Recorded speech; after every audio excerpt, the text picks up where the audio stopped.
যার জন্য আপনি আমাদের ধরেছেন স্যার বলুন।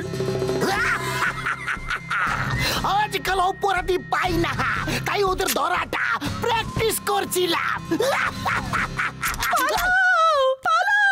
কালিয়া ষাঁড় রেগে গেছে, পালাও! কালিয়া ষাঁড় রেগে গেছে, সবাইকে খুব মারছে, খুব রেগে গেছে। ওই পিয়ারওয়েন চিংগাম ইজ হিয়ার। আমি এইরকম অনেক ষাঁড়কে ঠিক করেছি। ভয় পেও না বড়দি, আমরা তো বাঘ সিংহ অনেককে ধরেছি, আর এই ধরনের পাগল ষাঁড়কে ধরা আমাদের বাঁ হাতের খেলা। কালিয়া ষাঁড় খুব ভয়ঙ্কর, তোমরা পালাও!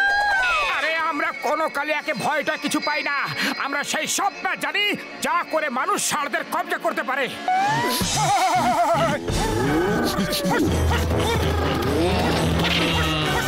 বাস এবার মুখটা বন্ধ রাখো। ও সব শুনছে আর মনে হয় না যে ওর এসব ভালো লাগছে। আরে কাকে ভালো লাগছে না? ষাঁড়টাকে? আরে ওর দিন ঘনিয়ে এসেছে, ও আমাকে চেনে না।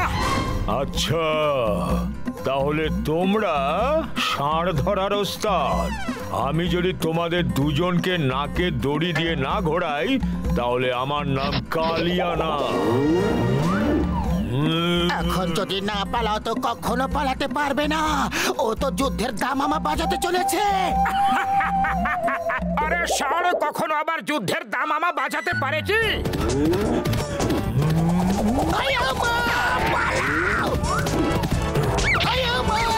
ষাঁড় বাবাজি, আমার ছেড়ে দাও, ছেড়ে দাও, মাগো, বাঁচাও, ছাড়ো।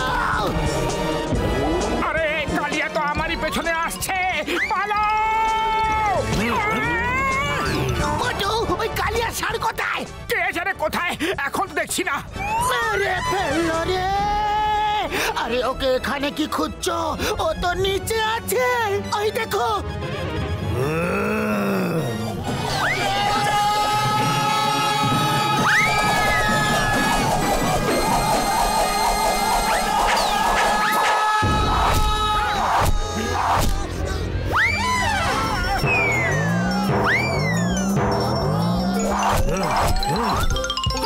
কিছু করো, এমনি করে তো আমাদের উপরে পাঠিয়ে দেবে। খালি পেটে আমার মাথা কিছু কাজ করে না, তুমি কিছু করো তাড়াতাড়ি। তাড়াতাড়ি কিছু ভাবো বদলু। আরে ও ভাবতে দিলে তখন তো কিছু ভাববো। মেরে মেরে অবস্থা খারাপ করে দিয়েছে। আইডিয়া হচ্ছে হাওয়াতে পালাতে হবে।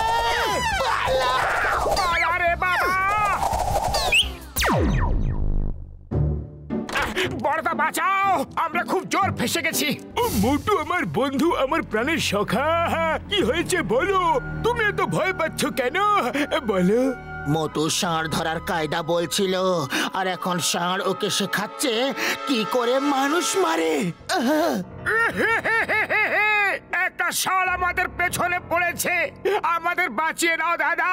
ও আমাদের শিঙে ঘুরিয়ে ঘুরিয়ে মারছে, খুব ব্যথা করছে। আরে চিন্তা করো না, ষাঁড়ের হাত থেকে বাঁচার আমার 20 বছরের অভিজ্ঞতা আছে। আমি বলছি ডক্টর ঝাটকা, ওকে কোনো লোহার বর্ম পরিয়ে দাও। তুমি চিন্তা করো না আমার প্রাণের সখা, আমার বন্ধু, এমন বর্ম পরিয়ে দেব যে ও তোমাকে যখন মারতে আসবে তোর শিং আপনি আপনি ভেঙে যাবে। কোথাও আশেপাশে তো নেই। আরে কি ব্যাপার, এত চুপচাপ কেন আসছো তোমরা? কিছুক্ষণ আগে তো ষাঁড় ধরার ব্যাপারে অনেক বড় বড় ভাষণ দিচ্ছিলে, আর এখন কি হলো? সব হম্বি তম্বি শেষ, সব শেষ হয়ে গেছে। পালাও মোটু পালাও, ও এসে গেছে। আরে এটা কি পরিয়ে দিয়েছে, আমি তো পালাতে পারছি না। বাঁচাও, কেউ বাঁচাও, পাতলু পুলিশকে ডাকো। আরে পুলিশ তো এখান থেকে এখনই মার খেয়ে গেছে, পুলিশ আর আসবে না। ওপরওয়ালাকে স্মরণ করো, বোধহয় এ আমাদের ওখানেই পাঠাতে চায়।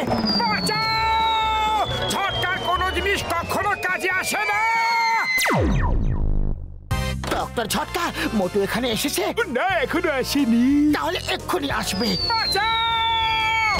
এই যে এসে গেছে। ওরে বাবা, আমরা তোমাকে বাঁচাবার জন্য উপায় বার করছি আর তুমি আমাদেরই মারছো।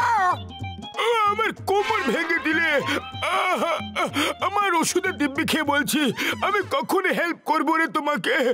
না, করবো না। বড়দা আমাকে বাঁচিয়ে দাও, ও আমাকে মেরেই ছাড়বে, কিন্তু কেন জানি না ও আমার পেছনে কেন হাত ধুয়ে পড়ে আছে। আরে মোটু আমার বন্ধু, আমার ভাই, কেঁদো না। তুমি তোমাকে ইমোশনাল করে দিলে। যাও গিয়ে ওই ড্রামে লুকিয়ে পড়ো, যতক্ষণ না আমরা বলবো ততক্ষণ বেরোবে না। ডক্টর ঝটকা, ইনি হচ্ছেন কালিয়া ষাঁড়।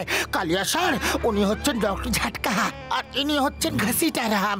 আপনারা কথা বলুন আর আমি এক্ষুনি গিয়ে আসছি। এই জায়গাটা একটু নিরাপদ। Thank you. ওই শুকনো পাপড়ের দিব্যি ঘসিটারাম, ভাবো না, পালাও রে ভাই। আরে পালাবার ব্যাপারে আমার 20 বছরের অভিজ্ঞতা আছে। পাতলু আমার বন্ধু, আমার সখা, আমার ভাই, এ আমাদের মারছে কেন? আরে ও মোটুকে খুঁজছে, আর আমার মনে হচ্ছে ও জেনে গেছে যে আমরা ওকে লুকিয়ে রেখেছি। বাঁচতে চাও তো বলো।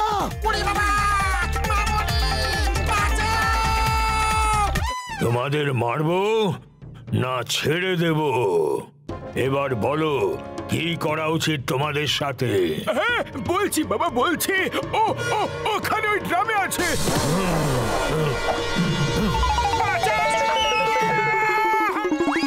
কেউ বাঁচাও! পালাচ্ছ কোথায়? তুমি তো ষাঁড় ধরার ওস্তাদ। এসো এসো। শ্যামবাজারে শশার দিব্যি খেয়ে বলছি, এমনি মার কোনোদিন খাইনি। কেউ বাঁচাও! চিংগাম স্যার, তাড়াতাড়ি গিয়ে মোটুকে বাঁচাতে হবে। মনে হচ্ছে ও খুব বড় বিপদে পড়েছে। মা, এটা বলো যে কার জীবন এখন বিপদের মধ্যে আছে? আগে পিছনে দেখো, কালিয়া ষাঁড় তো আসছে না। না, পিছনে দেখে বলো তো যে কালিয়া ষাঁড় আসছে কিনা। না, আসছে না। বাঁচাও! মা, বাঁচাও! মা! কিছু করতে হবে বন্ধুরা, সময় হয়ে এসেছে। আমরা সাহসের সঙ্গে লড়াই করব। ভয় পেও না, আমরা মানুষ, সেই মানুষ যারা আকাশ, বাতাস, জল, মাটি সবার উপর কব্জা করেছে। আমরা একটা ষাঁড়কে কখনই ভয় পাবো না।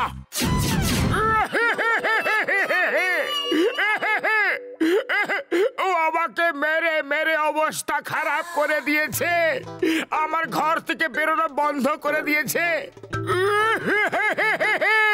তোমরা সব মিলে কিছু তো করো, করো না। আমার ষাঁড় ধরার 20 বছরের অভিজ্ঞতা আছে। চিংগামের কপ্পর থেকে বাঁচা ইম্পসিবল, মানে ইম্পসিবল। দূরে ফেলেছি। ছাড়বে না, ছাড়বে না, একে বেঁধে ফেলো, এ আমাদের অনেক জ্বালিয়েছে। যাও, বাঁচাও! মা! যাও। এই যে সবুজ রংটা দেখতে পাচ্ছ না, এটা একটা বড় গর্ত। এই গর্তটাকে আমি গাছের শিকড় পাতা দিয়ে ঢেকে দিয়েছি। মোটু ষাঁড়টাকে রাগিয়ে দৌড় করিয়ে এদিকে নিয়ে আসবে এই গর্তের সামনে, আর গর্ত ষাঁড়টা দেখতে পাবে না। ব্যাস, মোটু তখন সামনে এসে সাইড হয়ে পালিয়ে যাবে, আর ষাঁড়টা গিয়ে গর্তে পড়বে। কিছু তো গড়বড় হয়েছে, না হলে মনে হয় আমার মার খেয়ে এ বেটা পাগল হয়ে গেছে আর বলছে আয় ষাঁড় আমায় মার। আর না হলে কোনো চাল আছে, চলো একবার দেখে নি। চলে আয়, সাহস থাকলে চলে আয়।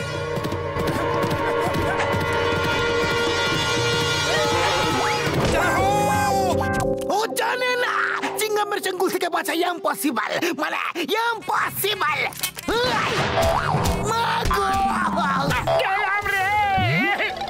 উপরওয়ালা যখন দেয় তখন 2 হাত ভরে দেয়।